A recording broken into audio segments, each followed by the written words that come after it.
what tomorrow brings. I'm never gonna kiss and tell. I just wanna have fun. Show me what you got, 'cause the floor is getting hot. I wanna see the way you move. It's time to get it on, gonna party all night long. This is what we do. La la la la, I'm all about. Come and get it, come and get it. La la la la, I'm all about fun. Come and get it. I wanna dance the night away until we see the light of day. Come give me some. We're never gonna stop, 'cause we never get enough. We burn till we're out of time. And when we get to the end, we're gonna do it again. 'Cause tonight is when we come alive. I just wanna have fun. La la la la, I'm all about. Come and get it, come and get it. La la la la, I'm all about fun. I wanna dance the night away until we see the light of day. Come give me some. Don't you wanna come? Don't you wanna come? Don't you wanna come alive? Whoa, oh, oh, oh.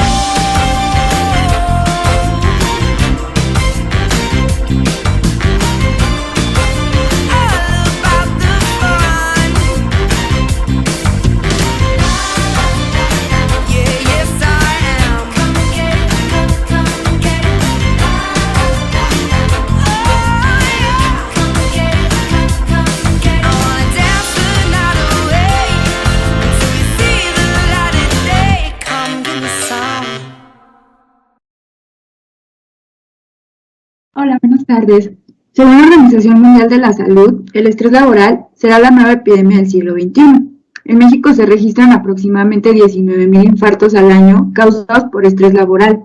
Este padecimiento representa pérdidas entre 0,5 y un 3,5% del Producto Interno Bruto de los países. De acuerdo con cifras reveladas por la Organización Internacional del Trabajo, una encuesta hecha por el Instituto Mexicano del Seguro Social dio a conocer que México ocupa el primer lugar con más porcentajes de estrés relacionados al trabajo a nivel mundial. El síndrome de burnout es el estado grave del estrés laboral, por lo que su prevención en recientes fechas se ha dado debido a su incremento. La existencia de uno o más docentes con síndrome de burnout en cualquier escuela afecta sus procesos escolares, tanto de docencia como de organización, por lo que saber detectarlo a tiempo es imperante para el buen funcionamiento de todo el sistema educativo de un plantel. Para hablarnos un poco más de este tema, contaremos con la presencia del ponente Óscar Flores. Óscar es psicólogo por la Universidad Tecnológica de México, tiene un posgrado en psicología educativa y ha cursado en los siguientes seminarios: un seminario de topología de lo inconsciente, según Lacan, seminario de las formaciones del inconsciente, seminario de intervención clínica, técnica, evaluación y supervisión, seminario clínica psicoanalítica, avatar, expulsión de muerte y deseo. Ha impartido múltiples talleres en distintas escuelas y supervisiones de la Ciudad de México, entre los que destacan prevención y detección de abuso sexual infantil, convivencia escolar y cultura de prevención. Actualmente atiende pacientes en consulta privada y participa en un grupo de supervisión de casos clínicos con miembros de la Facultad de Psiquiatría de la UNAM. Bienvenido, Óscar. Muchas gracias. Gracias. Una pregunta, ¿ustedes me ven? Porque yo no te veo, Gris, pero sí, ¿verdad? ¿Bien? Sí, todo en orden. Perfecto. Muchas gracias. Es que me preocupó por un segundo. Muchas gracias por la presentación y muchas gracias a todos por el tiempo, tanto a los que nos están viendo como a ustedes que están aquí conmigo acompañándome. Es un honor estar con ustedes y siempre es importante agradecer el tiempo que se destina a este tipo de cosas. Hoy vamos a hablar de un tema pues que seguramente han escuchado, ¿no?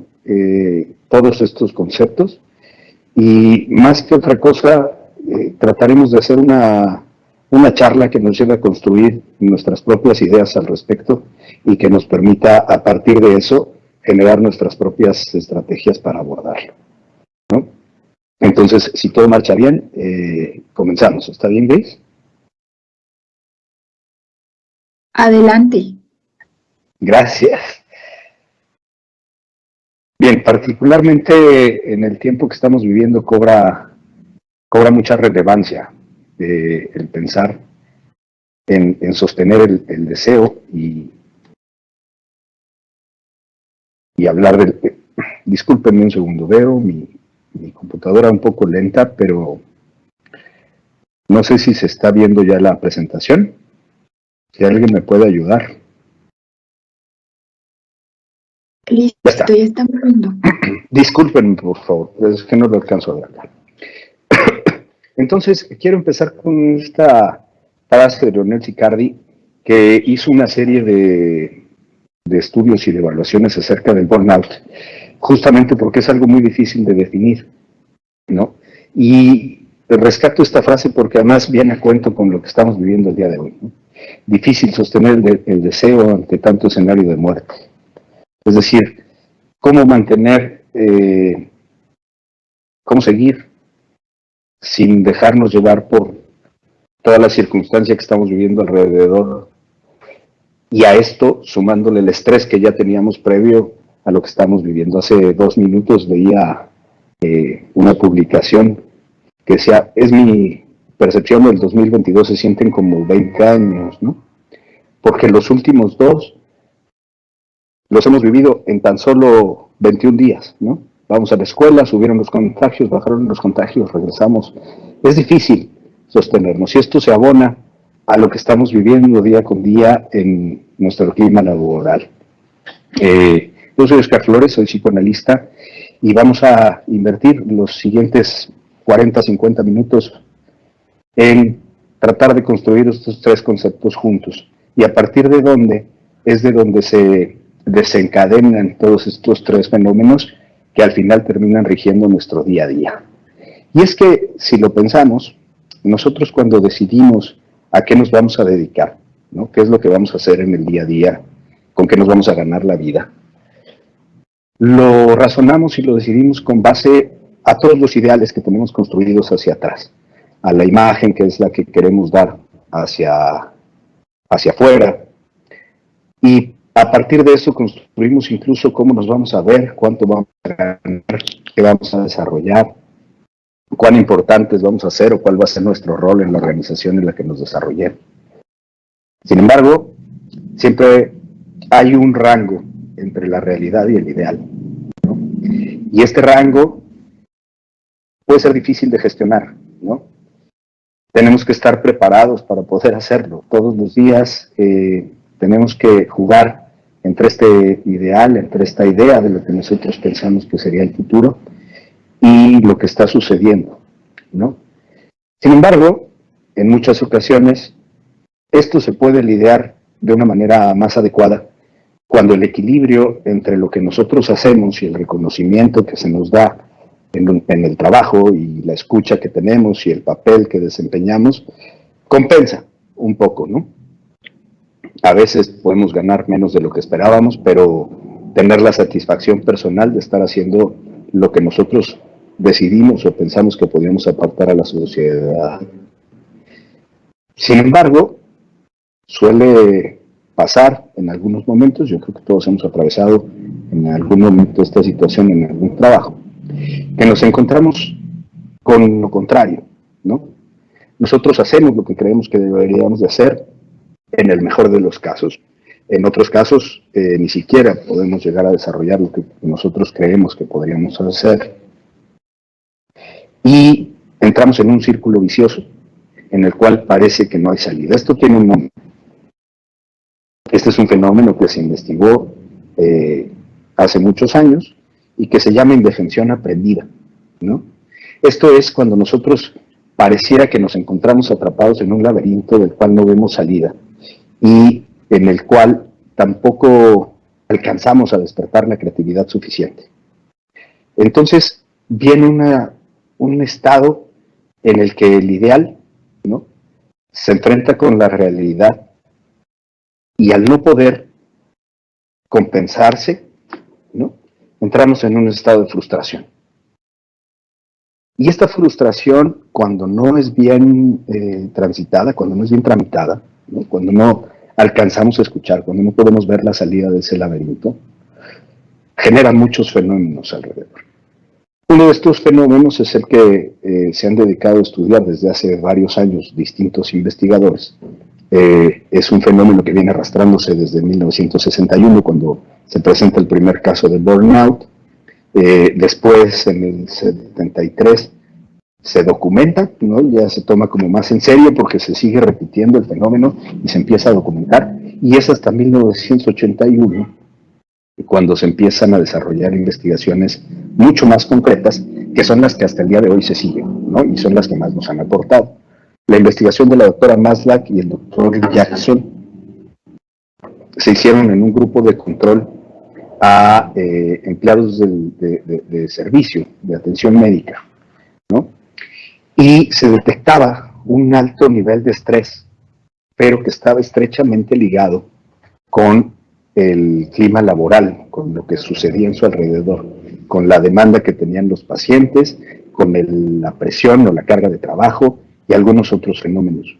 Este grupo control y esta investigación, la doctora Maslach, arrojan la primera escala, el primer test, o incluso el único que podría considerarse como validado para determinar si existen índices de burnout en los empleados.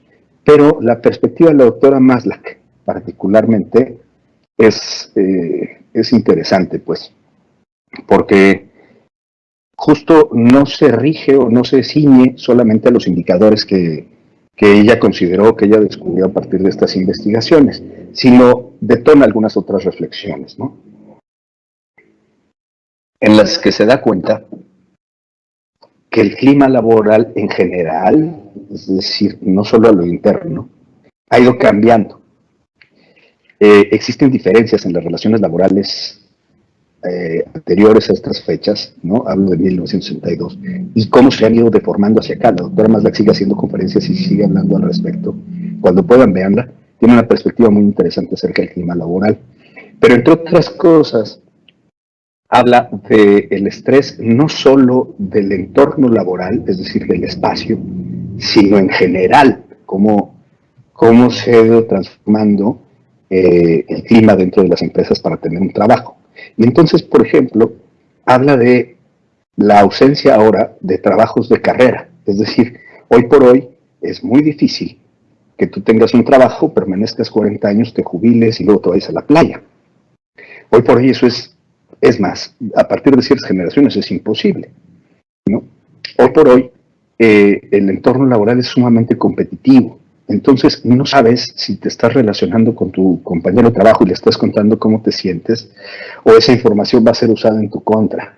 Todos estos puntos van aumentando el estrés laboral, ¿no? A esto se le agrega que el tiempo que tiene una persona para desarrollarse profesionalmente se acorta en las empresas, ¿no? Hoy por hoy, después de los 50 años, encontrar un trabajo es muy complicado, ¿no? Y encontrar una paga digna después de los 50 años es aún más complicado. Entonces, si bien el entorno laboral, a partir de lo que les comentaba al principio sobre la pugna entre el ideal y la realidad, siempre ha sido un entorno estresante, esto lo hace todavía más complicado. Y entonces se detecta que a partir de estas relaciones laborales se detonan una serie de problemáticas en la psique de las personas que evidentemente redundan en la parte física.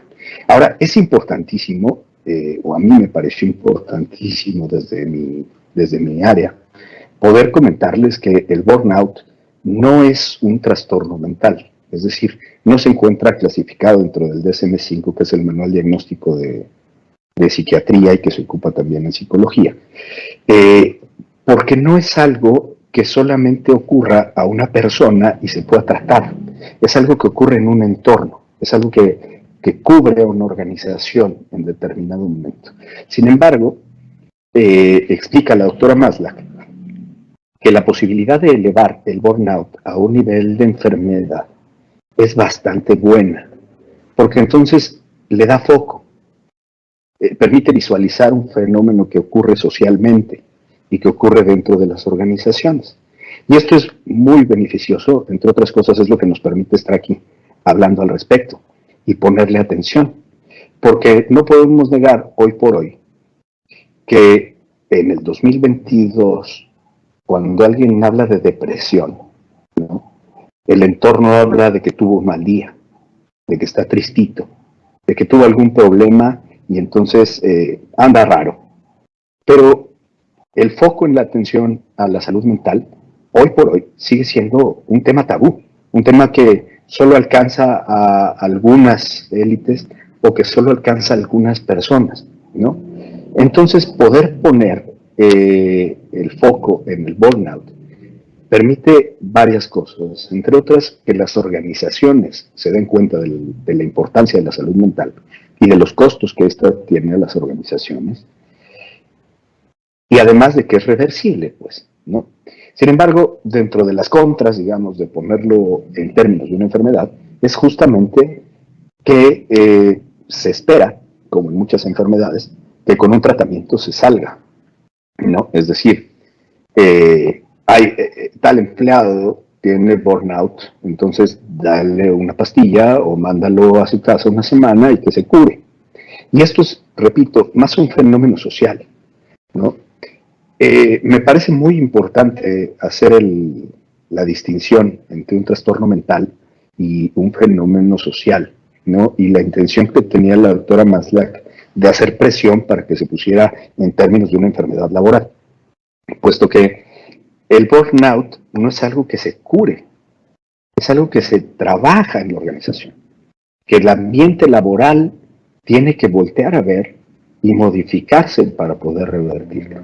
Y que además el empleado, en su responsabilidad individual, tiene que prestar especial atención a lo que él está viviendo para que esto no afecte ese mismo entorno laboral. Es decir, es una responsabilidad colectiva, ¿no?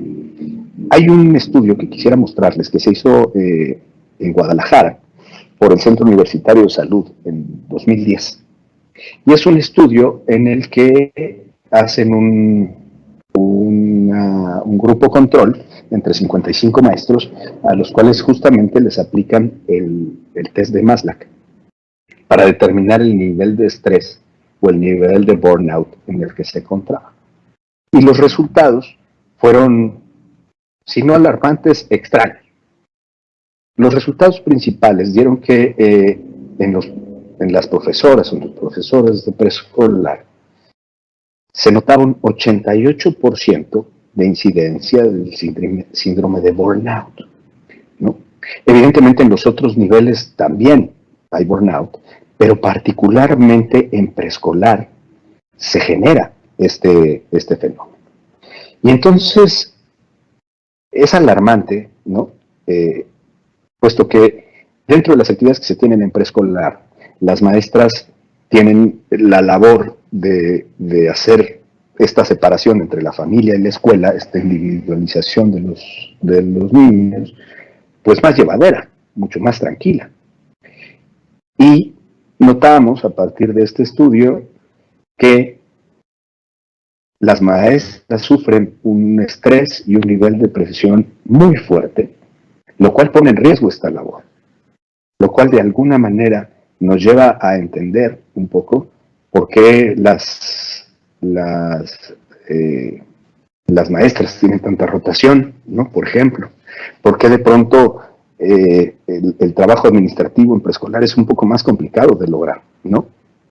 Y es que, si lo piensan, con respecto al estudio inicial, pues encontramos algunas similitudes, es decir, ¿cuál sería como la principal similitud que pudiera tener el personal de salud, ¿no?, con los profesores, ¿no?, y particularmente con las maestras de preescolar, con las profesoras de preescolar, las educadoras?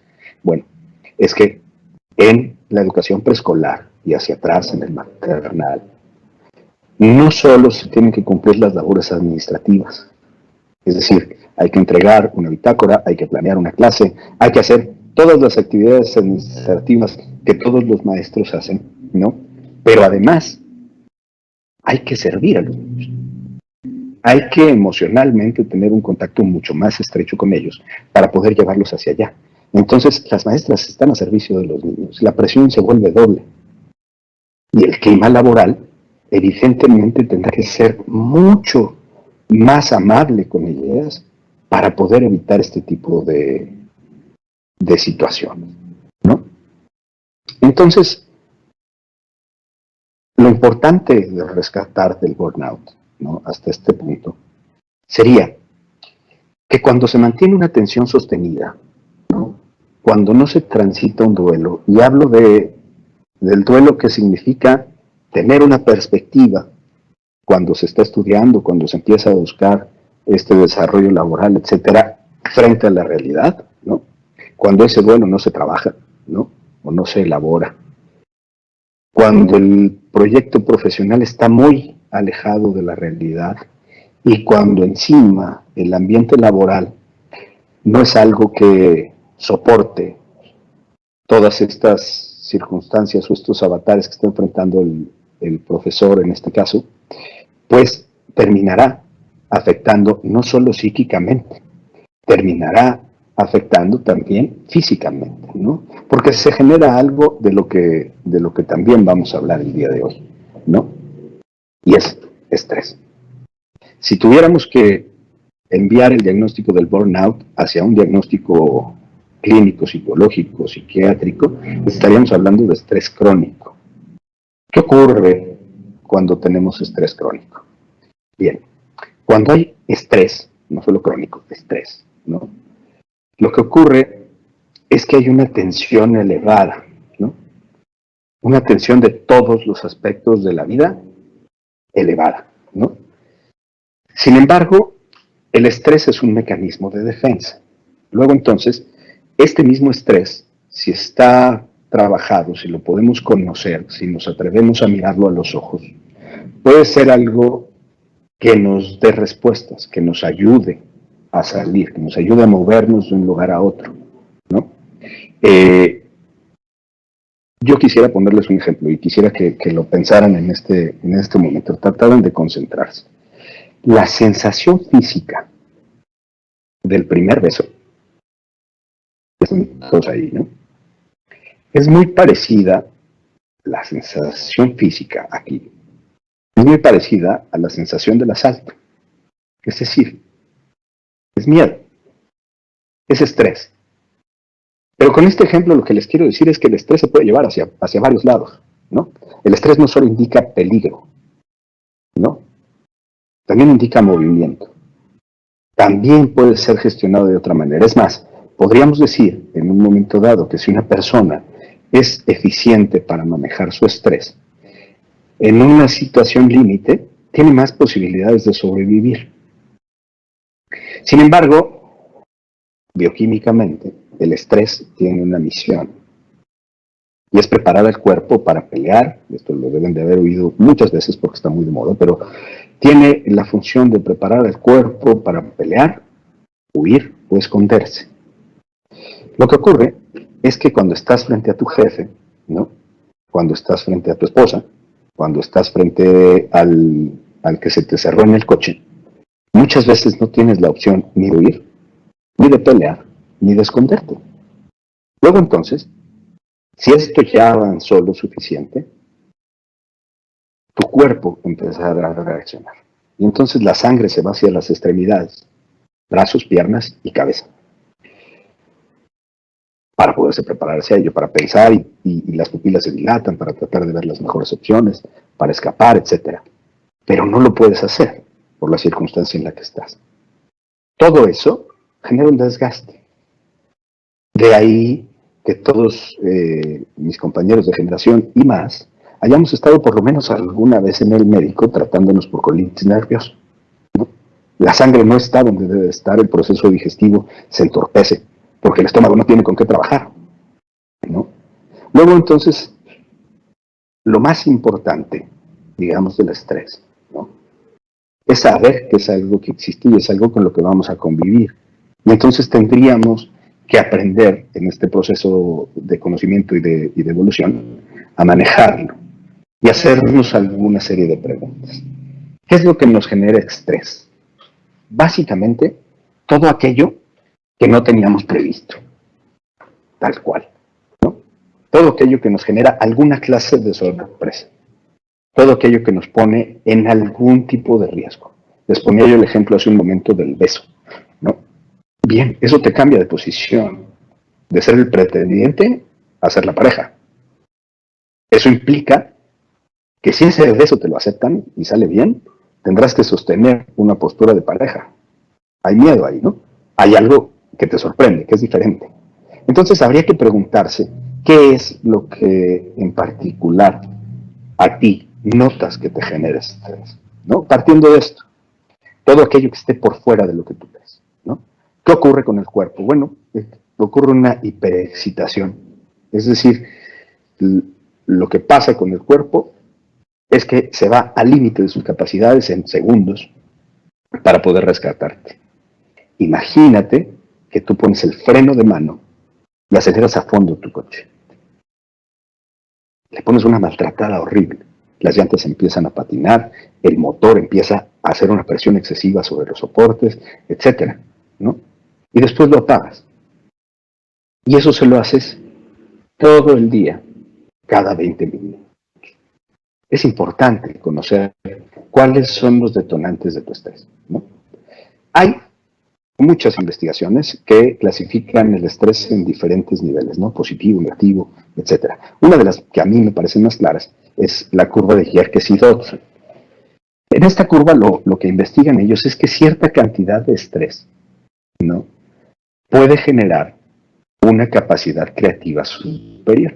Es decir, al tener la necesidad de generar condiciones que te alejen de ese estadio, el cerebro empieza a trabajar mucho más rápido. Y entonces hay un grado incluso de satisfacción, es decir, que acerca más al sentimiento del logro que al miedo y al fracaso.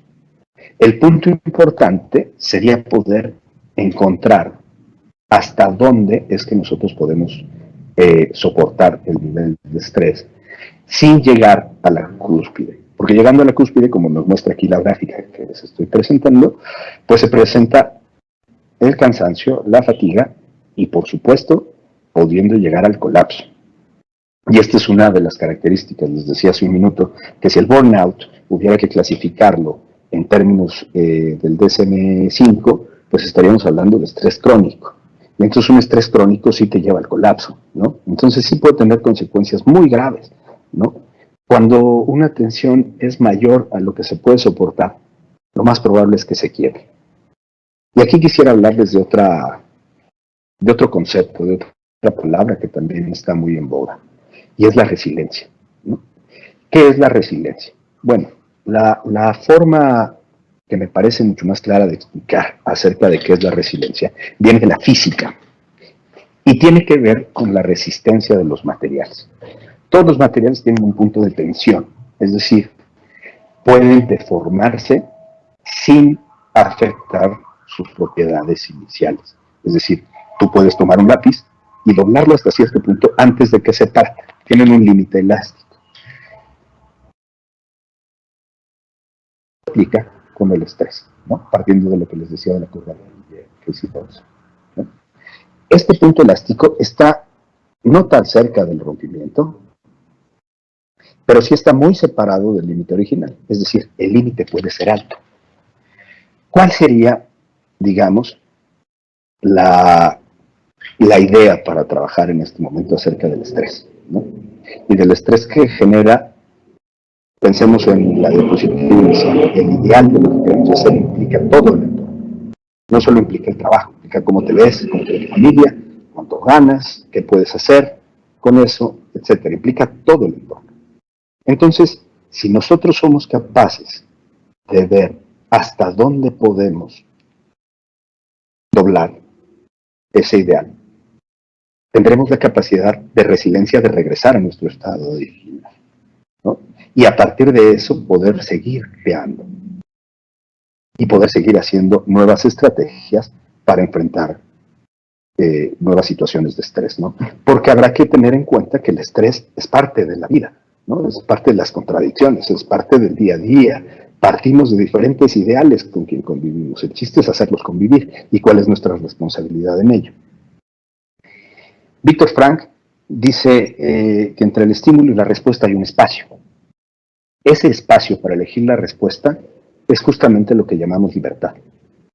Es decir, la libertad no es hacer lo que tú quieras, cuando quieras y donde quieras, ¿no?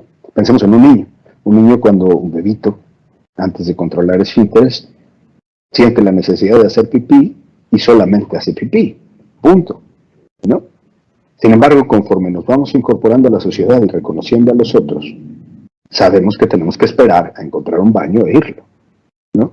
Luego entonces, ese espacio, ¿no?, es la libertad.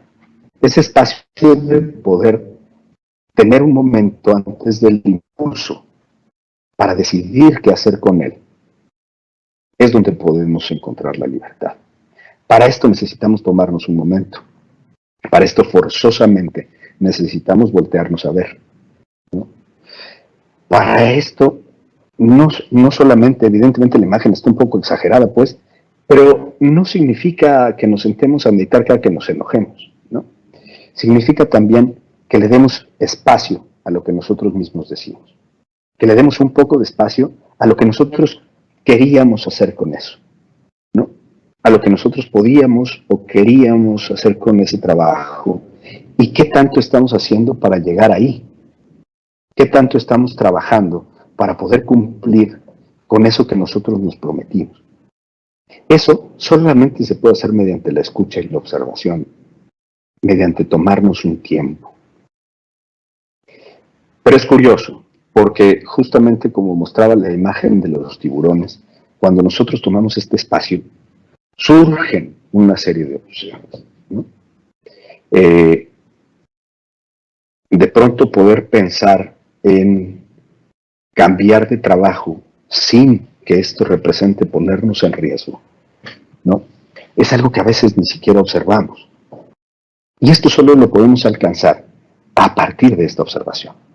Es decir, si yo puedo darme cuenta de lo que hago, por qué lo hago, ¿no?, y que esto proviene de la manera en la que actúo, puedo elegir responder de otras maneras. Es decir, no colocarnos como víctimas de las circunstancias, ¿no? Esto tiene un nombre. Y es cambiar la voz, cambiar el locus, ¿no?, de afuera hacia adentro. Es decir, que yo me encuentre aquí y que yo gane lo que gano y que yo hago lo que hago y que a mí no me escuchen, no es culpa solamente de afuera. Hay algo que me hace a mí decidir, ¿no? Hoy empezaba la sesión agradeciéndoles a todos su tiempo, justamente porque estar aquí, ¿no?, escucharlo ya sea en vivo o si nos escuchan después, es una decisión que se puede tomar en función de lo que nosotros queremos hacer. Y esto mismo puede pasar en cualquier momento. Esto te permite que el ritmo en el que tú lleves la vida sea el tuyo y no esté determinado siempre por los otros, sino pueda convivir, pueda armonizar de alguna manera, no en este sentido romántico de la armonía ausente del conflicto, ¿no?, sino en un sentido en el que puedan coexistir diferentes puntos de vista, de que exista incluso el conflicto, pero se pueda gestionar de otra manera, sin llevarlo a un punto donde nos rompa, ¿no?, donde no podamos ser resilientes, donde no aguantemos lo que pase con nosotros a partir de ellos. Y entonces podríamos pensar que una herramienta para poder lograr este efecto sería encontrar cuál es nuestro propósito o nuestro objetivo. Sin embargo, la palabra propósito, y lo acabamos de vivir, ¿no?, hace escasas 2 semanas, cuando tuvimos que contar 12 uvas, ¿no?, y anotar 12 pendientes en realidad por hacer, ¿no? Y cuando vas por ahí del quinto, ya no sabes cuál seguía, ¿no? Y hasta te preguntas, ¿de verdad tengo solo 5 propósitos? ¿No? Tengo que inventarme aquí unos más, ¿no? Porque aparte ya estoy en la 5ª uva y voy. El propósito no es uno, ¿no? El propósito es algo más profundo. Quiero compartirles a este joven, ¿no? Él es Nelson Mandela, el joven. Y él decía, y se lo dio textual: atesoro en mi corazón el ideal de una sociedad democrática y libre, en la que todas las personas vivan juntas, en armonía y con igualdad de oportunidades. Esto es un ideal por el que espero vivir y espero alcanzar. pero si es necesario, es un ideal por el que estoy dispuesto a morir. Yo quisiera, y les doy este segundito para pensar, ¿a qué se referiría Mandela con morir? A mí me parece, y como lo escucho, ¿no? Me parece que se refiere a renunciar un poco a ese ideal, ¿no? A poder adaptar los propósitos a su ideal, a su deseo. Porque al final el deseo es lo que lo mueve, ¿no? La intención de cambiar las circunstancias, de ser alguien que participa activamente en la sociedad, es lo que lo mueve. Y entonces eso le permite que sus propósitos originales se muevan. No sea uno, sean muchos propósitos los que se muevan. Lo mueve a incluso tener que convivir y negociar con el sistema que está atacando. Eso es el deseo. Algo que te permite ir fincando propósitos hacia adelante.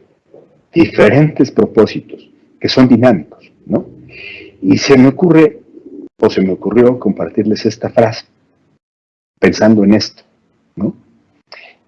No es lo mismo ir todos los días a dar clases que ocupar cada momento del día a acompañar a los nuevos dueños del mundo. La labor docente es vital para la sociedad. Es sumamente importante. Mandela es Mandela porque tuvo un maestro.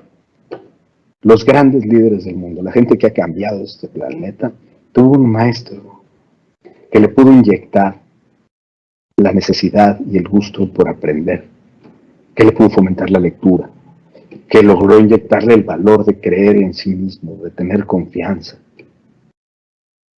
No es lo mismo plantearse un propósito que cubra solamente ciertas necesidades, a plantearse propósitos que nos lleven hacia lo que deseamos, hacia lo que soñamos, hacia lo que idealizamos. También tiene como mucho juego y mucha publicidad. Pensar en a qué altura me encuentro de la vida y todavía no encuentro mi propósito, ¿no? Bueno, esto no es poco común. Esto existe, esto ocurre, ¿no? El propósito y el deseo no es algo que solamente surja, ¿no? Que nazcan y se cumplan y que mañana entonces tomemos cartas en el asunto y cambiemos toda nuestra vida. No, el deseo es algo que aparece y que determina cuáles son los pasos a seguir para llegar hacia allá. Hay personas que no han encontrado qué es lo que los mueve hacia adelante a muy avanzada edad, pero cuentan con algo, y es la posibilidad de descartar lo que no los mueve, de poder habilitar sus creencias, de saber qué es lo que no les gusta hacer, y a partir de ahí poder ir construyendo un objetivo. El riesgo de esto, ¿no?, es que podamos caer en esto que también muchas veces nos enseñaron. Cuando no sepas qué hacer, no hagas nada. Y entonces, este es un miedo que inmoviliza, que paraliza, que no te deja construir, que no te permite pensar en opciones hacia adelante. Y esto tiene que ver con dos cosas, me parece, o bueno, muchas seguramente, pero me vienen dos a la mente. Uno, la sobrevaloración del error, lo difícil que es poder decidir hacer otra cosa en el camino, porque lo que estamos pensando es en el propósito, en la productividad, en el objetivo inmediato, en lo que queremos hacer de manera rápida. Y cómo no, si hoy nos encontramos con este tipo de cosas, ¿no?, que incluso le quitan bastante valor al esfuerzo, a la cultura del esfuerzo, a la cultura de caminar y de enfrentar todas las problemáticas que se presentan cuando uno va hacia cierto destino, ¿no? Hoy podemos encontrarnos incluso cursos en los que puedes aprender guitarra flamenca en una semana por internet y mientras duermes, ¿no? Estamos en una cultura de la inmediatez, de la productividad. El detenerse un momento a pensar es algo que incluso es inconveniente, ¿no? Porque alguien que se detiene a cuestionarse tampoco es productivo, ¿no? De pronto puede detener su productividad para poder reinventarse. Sin embargo, hoy estamos hablando aquí de las consecuencias de no detenerse, de las consecuencias de no explorar todas estas opciones, ¿no? Entonces, me parece que es importante entender que la felicidad no depende de un propósito, que no es uno solo, que no es un solo propósito, sino que tenemos que aprender a discernir entre lo que deseamos y lo que queremos. Los propósitos pueden ser miles, incluso cuántas veces los propósitos pueden ser antagonistas. ¿Cuántos años el 1 de enero has ido a pagar un gimnasio o has decidido salir a correr, ¿no? Y en febrero has cancelado esa suscripción. Nos pasa a todos. Estamos habitados por contradicciones, porque así es la vida, porque tenemos que ir hacia donde nosotros deseamos ir. Y eso implica ir cambiando de decisiones, ir cambiando de propósitos, adaptarnos a las circunstancias, ¿no? Pero está sobrevalorado ese error, ¿no? Lo que nosotros tenemos que aprender a hacer es a poder convivir con eso y aprender a decidir nuevas cosas durante el camino. Todas aquellas que estén enfocadas a tratarnos y llevarnos hacia esa felicidad, hacia ese ideal, hacia ese lugar donde nos encontramos, ¿no? Hay una frase de Ortega y Gasset, perdónenme, no, esto es importantísimo. De pronto la necesidad, ¿no?, va por delante del deseo. Es decir, ¿cuántas veces hemos tenido o hemos hecho algún trabajo, hemos aceptado algún trabajo en el que no estamos tan contentos? Porque hay que cubrir ciertas necesidades, ¿no? Porque de pronto es la única opción que tenemos. No sé, se me ocurre una idea, ¿no? Pienso en el maestro, ¿no?, en el profesor que desea ser maestro de carrera y que se sueña y que su objetivo es ese, ¿no?, que lo mueve hacia la vida es ser maestro de carrera. Pero que su circunstancia le impone empezar, por ejemplo, como administrativo, y después en una prefectura, y después en una asesoría, ¿no? Bien, cuando el deseo es el que comanda, esto no es indígena. Esto incluso le permite disfrutar cada uno de sus pasos, porque lo acercan más. Sin embargo, si no es el deseo el que nos mueve, sino la historia la que nos mueve, ¿no?, si nosotros decidimos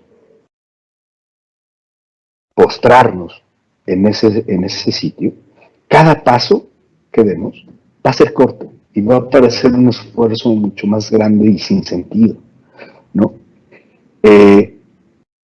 De pronto, cambiar de opinión no es un pecado.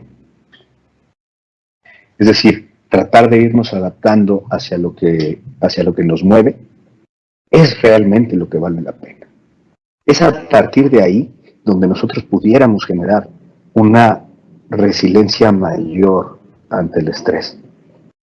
Porque entonces, aquello que hoy parecieran fracasos, podrían ser más bien pasos, aprendizajes, ¿no? Sigo con el ejemplo, por ejemplo, de seguir con la clase de guitarra, ¿no?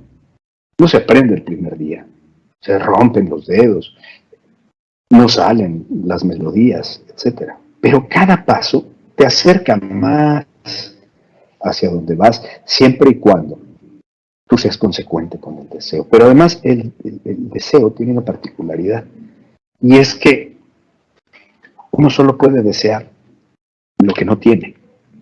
Cuando lo tiene, no lo desea. Esa es la particularidad del deseo. Y es por eso que nos mueve. Hay una frase de, ahora sí, Ortega y Gasset que les quiero compartir, que me pareció sumamente interesante, ¿no? Dice, las ideas las tenemos, pero en las creencias estamos. Es decir, la confianza que podemos tener nosotros en nosotros mismos para manejar ciertas situaciones es lo que nos puede llevar a algo que es lo más valioso que tenemos como humanos como personas y como sociedad. Y esa es la creatividad. Es que aunque pareciera que los caminos están trazados, los caminos se construyen, los caminos se aran, ¿no? Se aplanan para poder llegar a otros destinos y para poder construir de otras maneras lo que nosotros queremos para nosotros mismos, ¿no? Sin embargo, si nosotros estamos aferrados a la historia, ¿no? A lo que representa lo que somos en este momento, no lo que queremos ser después, no hacia dónde vamos, sino lo que somos en este momento, ¿no? Corremos el riesgo de sufrir la pena que tenía Sísifo, ¿no? Estar subiendo una piedra todos los días, hacer un esfuerzo enorme por mover esa piedra todos los días, por ir a trabajar, por aguantar al jefe, por hacer los trámites, por pagar las cuentas, etcétera, sabiendo y confiando en esa historia, que a lo único que nos llevará es a que la piedra vuelva a bajar y la tengamos que subir otra vez. A veces la historia, ¿no? La historia que tenemos, ese ideal sobre el que nos construimos, no es para obedecerse, es para cambiarse. Se puede cambiar. Por eso todos tenemos este rango de libertad. Y a veces ese rango de libertad abre nuevas puertas. Incluso proponerse, poder desear y poder soñar es un deseo, es un propósito, es algo que te puede mover, ¿no? Pensar en no volver a estar en una circunstancia en la que te tengas que someter y actuar en consecuencia e ir formando propósitos y proyectos hacia adelante que te muevan de ese lugar. Es un deseo. Y es un proyecto que se vivirá desde otro lugar. Nietzsche decía, quien tiene un porqué para vivir puede soportar casi cualquier cómo. Porque sabe que cada paso va hacia allá. Que trabajar como administrativo los próximos 2 años para pagar la maestría y volverse maestro, ¿no? O titularse y empezar a dar clases, o estudiar una especialidad, o estudiar herbolaria. Lo que a ti te mueva, ¿no? Hace que cada día que vayas a ese trabajo valga la pena.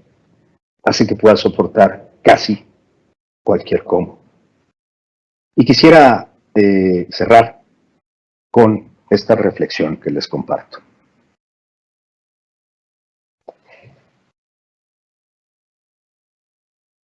Como en las minas, como el oro los que buscan en los ríos, ¿no?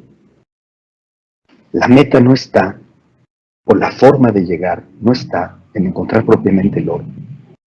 Está en poder limpiar, está en poder quitar todo aquello que ensucia lo que brilla, que ensucia lo que vale y que no le permite desarrollarse y convertirse en una cadena o en un anillo o en un lingote de oro.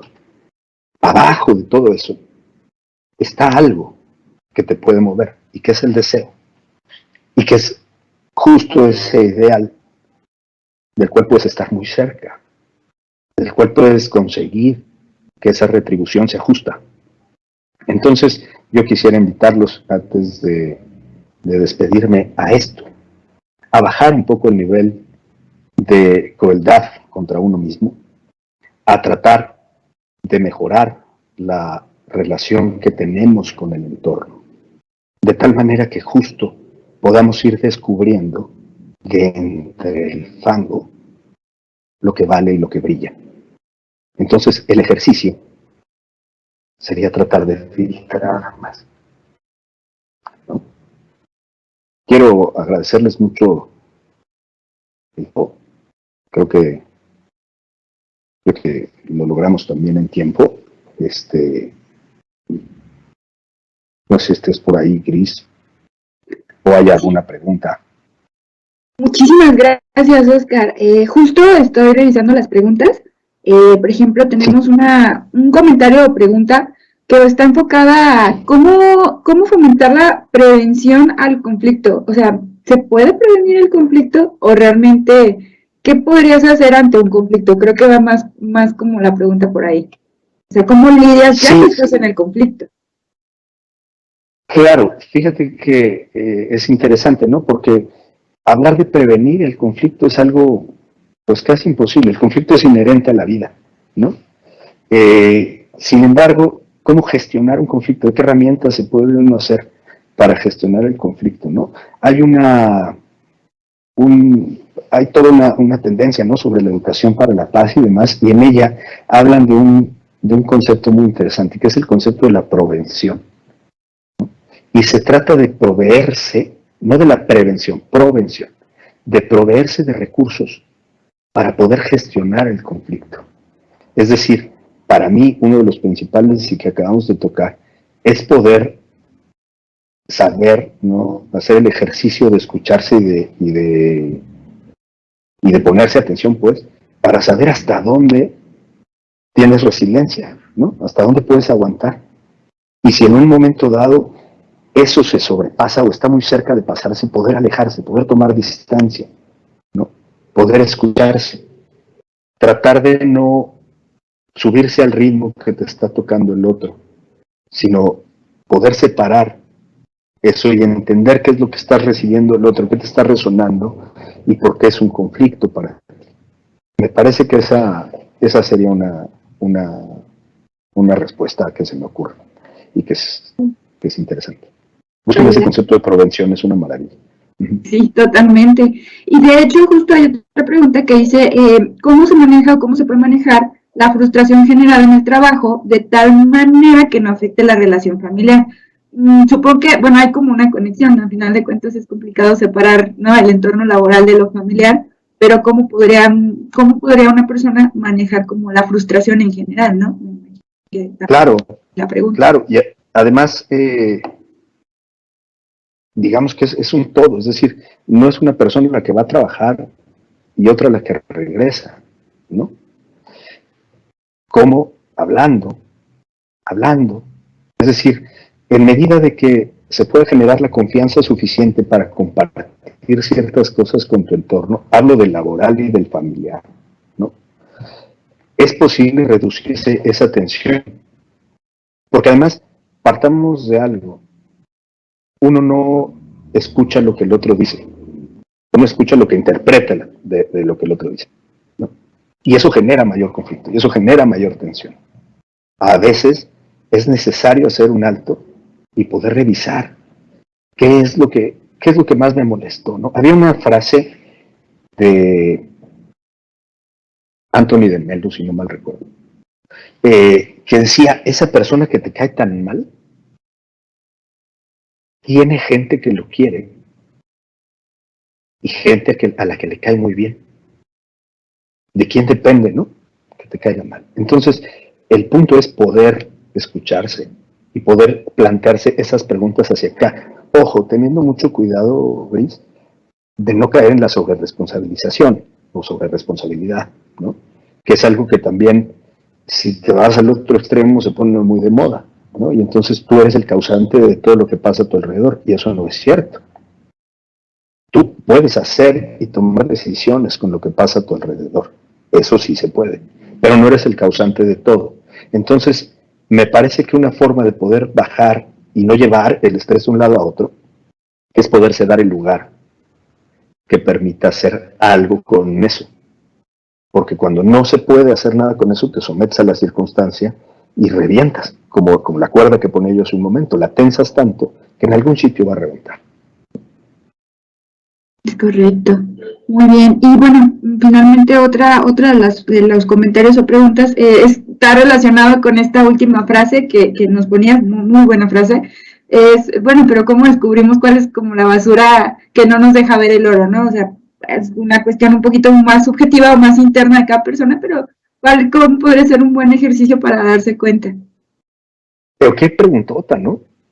O sea, lo complicado que puede llegar a ser reconocer lo que te molesta. Si reduces la pregunta es eso. Qué difícil es para uno mismo en la en la rueda, en el ciclo en el que llevas en el día a día, reconocer lo que te molesta. Cuando estaba revisando el tema sobre burnout, pensaba en estas condiciones de las que habla la doctora Maslach y hacía una relación directa con el servicio a clientes actual. Es decir, antes te podías quejar de ciertas instituciones, ¿no? Decía, siempre que llegas te tratan de cierta manera, ¿no? Hoy por hoy, cuando llegas hasta el Oxxo, te tratan de cierta manera, ¿no? Ya no hay esta cultura de poder servir al otro. Pero también no hay esta cultura de reconocer lo que te molesta, de poder poner un límite, de poder hacer algo con ello. Y ojo, también el concepto de límite no es una barrera, ¿no? No es algo que empuje, sino el límite se construye solo. Tú serías incapaz de faltarle el respeto a tu jefe en el trabajo,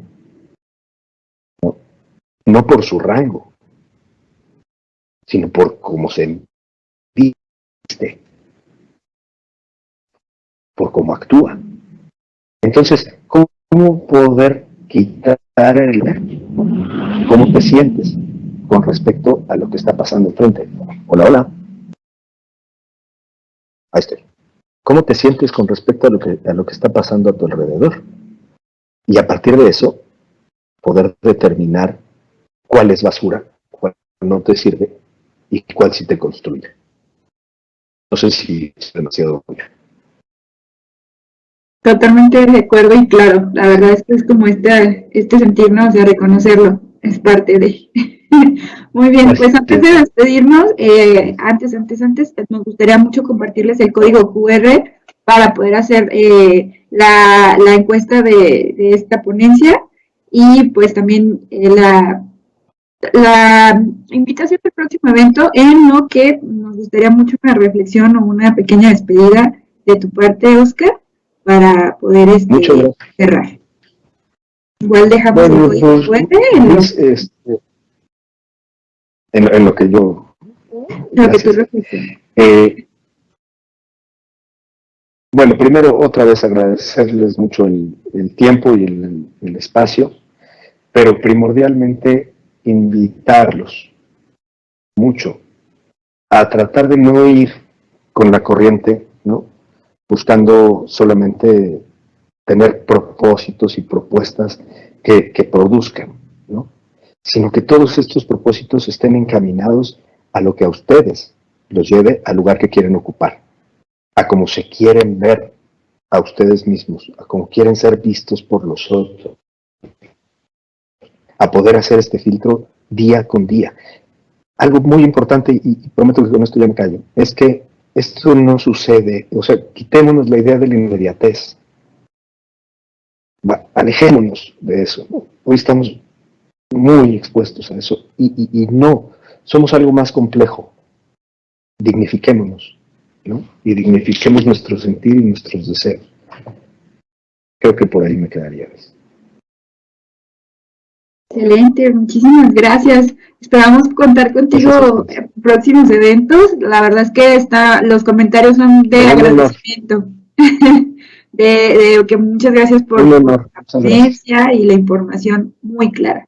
Pues no nos queda más que agradecerles su presencia, invitarlos a los próximos eventos que a través de redes sociales pueden seguir a Grupo SM en Facebook, incluso la retransmisión va a ser por ese medio, entonces por ahí pueden localizar las ponencias que se van dando día a día, cada viernes generalmente aquí andamos o en otros días, y pues que tengan un bonito fin de semana, nos vemos la próxima. Muchísimas gracias, Oscar, de nuevo. Gracias a ti, Gris.